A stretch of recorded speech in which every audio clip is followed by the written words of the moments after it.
ممكن تشوف في ساقعه جايه من جنب يمين زياده وصلنا 18 درجه. شوف كده هل في حاجه من جنب يمين بتدخل ميه؟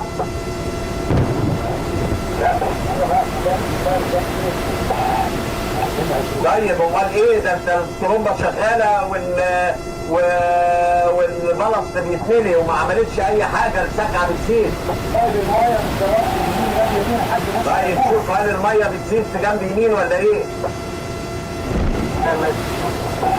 لازم يبقى مفيش حاجه اسمها بنحاول تحت، مفيش حاجه اسمها بنسوق. حاولوا تشوفوا البلص وصلنا 20 درجه دلوقتي يا جماعه، المركب هتقلب.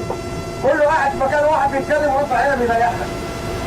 أرجوك يا فارس شوف لنا حاجة للمية أحسن المركب بتسقع 20 درجة دلوقتي. تعالى يمين كده واحدة واحدة. يمين عشان تطلع الموحدين. ها؟ أنا عايز أقول يمكن لا على 10 الريح مستحملها كده بس دي فرصة. أصل الريح في اليمين يعني بدل ما هو جايز هو مقصر معانا يعني لو نيجي في عينه شوية. لا خالص تستحمل ايه والله. هات الناس هات الناس كلموا لنا يعني مش عارفين يعملوا البلص، يعني انا مش قادر افهم برضه يعني.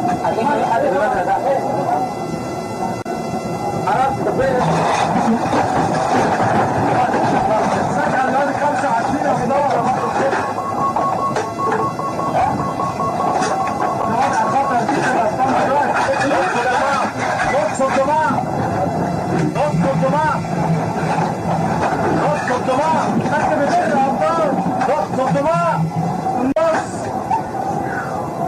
كله شمال.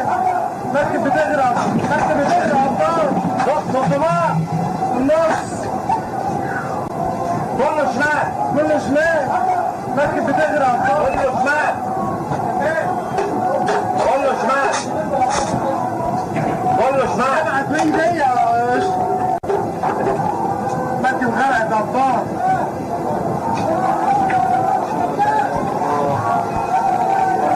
مركب غرقت ابطال. استنونا ايه يا مركب غرقت. شوية واحد هنا جواها. اي لايف تاني.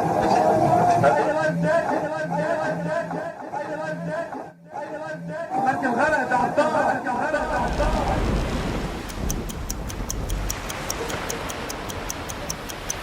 إذا أعجبك المقطع اشترك في القناة وتفعيل زر الجرس ليصلكم كل جديد.